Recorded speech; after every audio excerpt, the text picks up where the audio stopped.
Hello student, this is Mohammad Istiaq. Welcome you once again in my YouTube channel, that is Learn Mathematics by Mohammad Istiaq. In my previous lecture I have already explained about what happened when registers are connected in series and when registers are connected in parallel. उसका एक छोटा सा overview देते हुए हम इस lecture को आगे कंटिन्यू करेंगे. हमने पढ़ा था registers in series. Register in series का मतलब रजिस्टर को सीरीज में हम जोड़ते हैं तो हमारा इक्विवेलेंट रजिस्टर्स क्या होता है. जैसे हमने यहाँ पे लिया R1 R2 R3, यहाँ पे रजिस्टर्स कनेक्टेड हैं सीरीज में तो equivalent resistance R1 plus R2 plus R3. जरूरी नहीं कि तीन ही हो, इसके बाद हम और ऐड कर सकते हैं R4 R5 and many more. तो टोटल इक्विवेलेंस रेजिस्टेंस क्या करेंगे, हम सारे रेजिस्टर्स को क्या कर देंगे, ऐड कर देंगे. That will be the total resistance of the equivalent resistance. वही जब हम रेजिस्टर्स को पैरेलल कनेक्ट करते हैं उस कंडीशन में क्या होता है, जैसे हमने यहाँ पे रेजिस्टर को कनेक्ट किया पैरेलल R1 R2 R3, तो total resistance in parallel combination will be 1/Rp = 1/R1 1/R2 1/R3. इसमें आप और अगर चाहे तो ऐड कर सकते हैं तो वो क्या हो जाएगा 1/R4 डॉट डॉट डॉट. तो ये सारी चीजें हमने ऑलरेडी पिछले लेक्चर में पढ़ लिया है.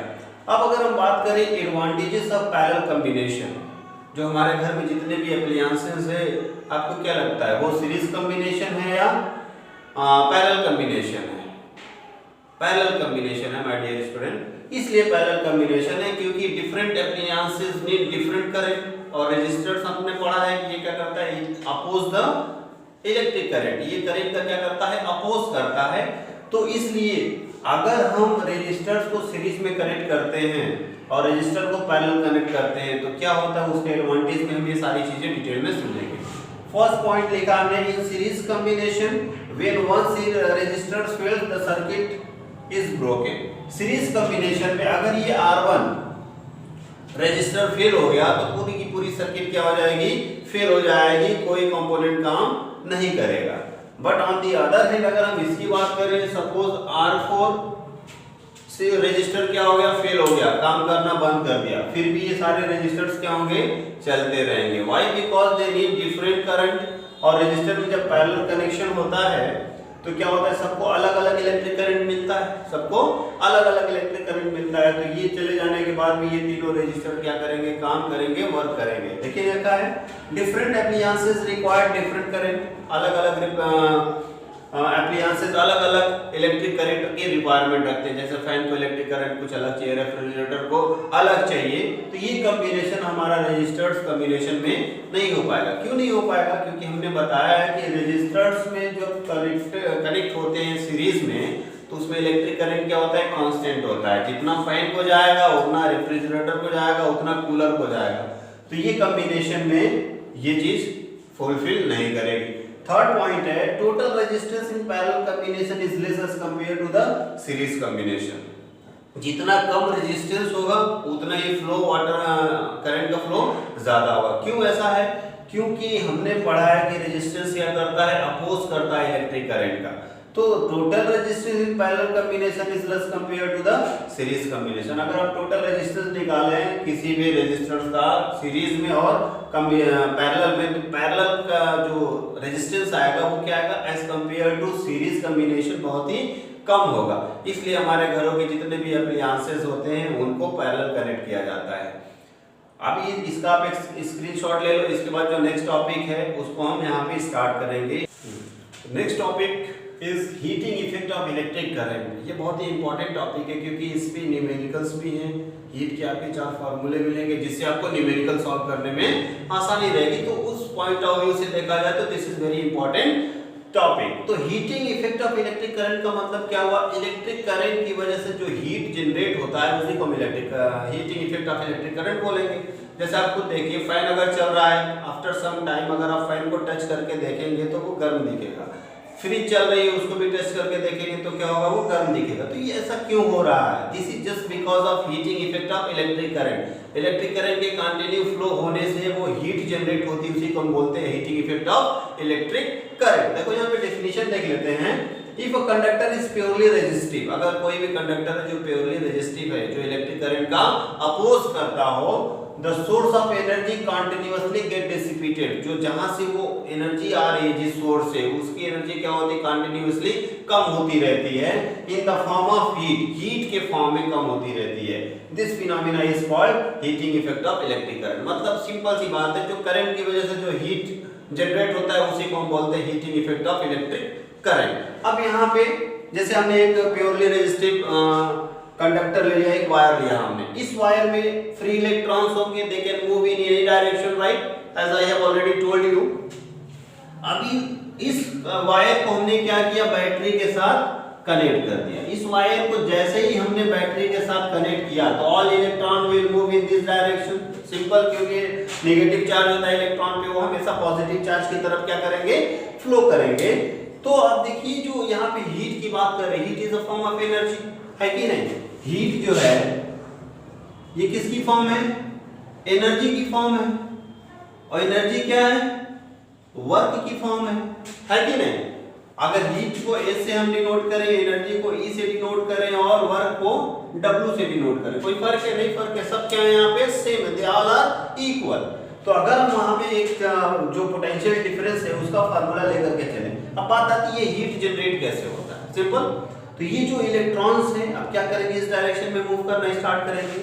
तो इसकी जो वायर है, इसकी जो एटम होंगे, जो ये कंडक्टर है, इसके जो एटम्स होंगे, तो ये इलेक्ट्रॉन जब इस डायरेक्शन में मूव करेंगे, when electron will move from this direction to this direction, तो उस कंडक्टर के एटम के साथ कोलाइड होंगे, ये इस कंडक्टर के एटम के साथ क्या होंगे, कोलाइड होंगे। ड्यू टू दैट कोलिजन क्या होता है, हीटिंग इफेक्ट जनरेट होता है, हीट जनरेट होता है, इसी कोलिजन की वजह से हीट जनरेट होता है।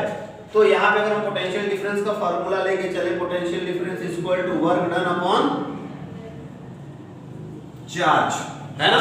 तो यहाँ पे जो W है ये क्या है, वर्क है, वर्क के फॉर्म है, एनर्जी की फॉर्म है, एनर्जी किसकी फॉर्म है, हीट है, हीट एनर्जी। तो यहाँ पे हम W की जगह पे क्या लिख सकते हैं, H लिख सकते हैं। हमको हीट का फार्मूला चाहिए तो H can be written as V into Q, this is the first formula of heat.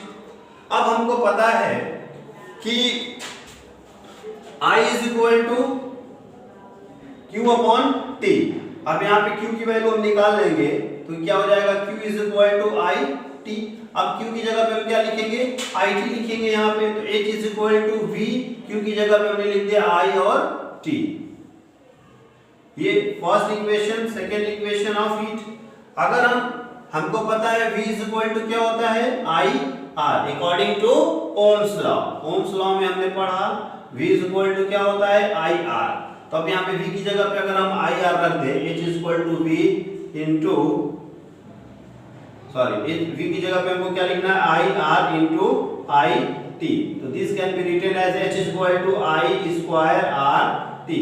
This is the third equation of heat. तो ये सारे हीट के फार्मूले हैं और इसकी SI यूनिट क्या होगी, एनर्जी की यूनिट क्या होती है, जूल।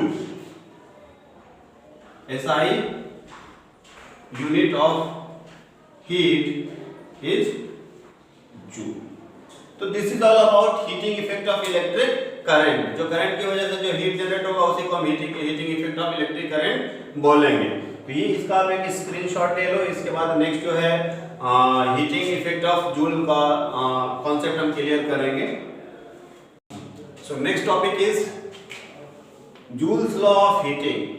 जो इलेक्ट्रिक करंट की वजह से जो हीट जनरेट होता है उसी पे जूल साइंटिस्ट ने एक लॉ दिया, उसी को बोलते हैं जूल्स लॉ ऑफ हीटिंग। वो ये है H is equal to I square R T। इसमें देखिए heat produce in register is, जो भी हीट प्रोड्यूस हो रहा है किसी भी रजिस्टर में, is directly proportional to the square of the current, is directly proportional to the square of the current, is directly proportional to the square of the current। next, directly proportional to the resistance for a given current, मतलब उस current के लिए जितने भी resistance यहाँ पे required है उसके भी ये डायरेक्टली प्रोपोर्शनल होता है। H is directly proportional to the resistance। now third one is directly proportional to the time for which the current flows through the resistor। उस रजिस्टर में किस समय के लिए करंट फ्लो हो रहा है उसकी भी डायरेक्टली प्रोपोर्शनल होता है। तो H is directly proportional to the I। अगर हम इन तीनों का कॉम्बिनेशन करें तो we can write H is directly proportional to the I square R T. अब ये प्रोपोर्शनैलिटी सिंबल हटाने के लिए we need a constant term, और आर यहाँ पे क्या है, रजिस्टर है जो ऑलरेडी कांस्टेंट है अकॉर्डिंग टू ओम्स लॉ। तो this can be written as H is equal to I square R T।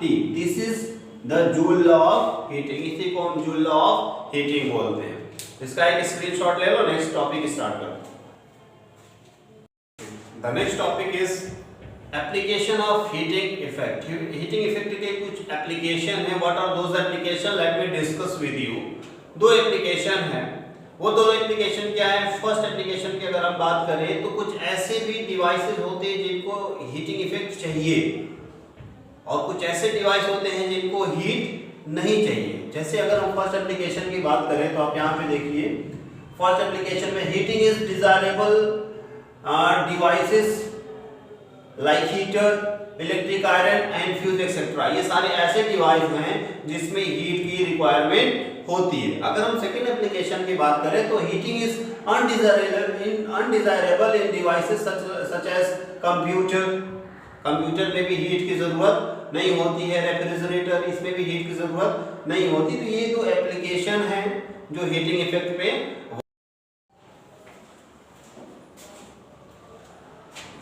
The next topic is application of heating effect. Heating effect के कुछ एप्लीकेशन है। What are those applications, let me discuss with you.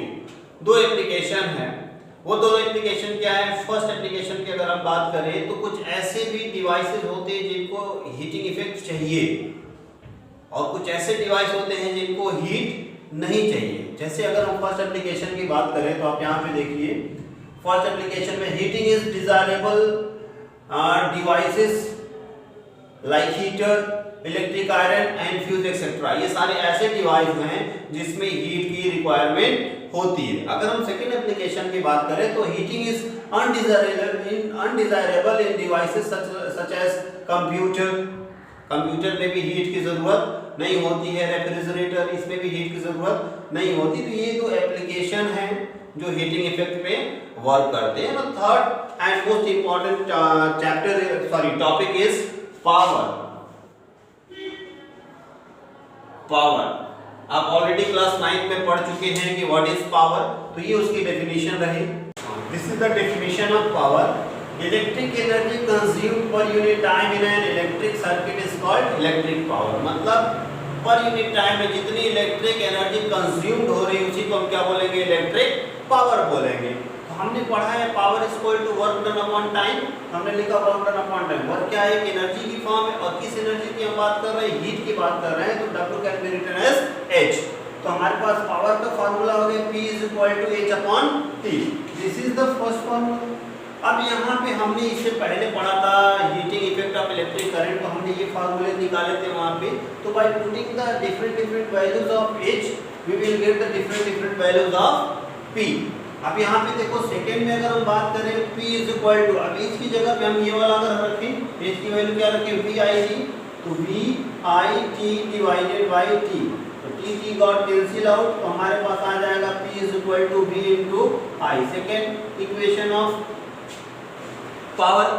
अब हम क्या करेंगे, इसको रखेंगे। अब हमारे पास पावर की वैल्यू क्या थी, P इज इक्वल टू है H अपॉन T।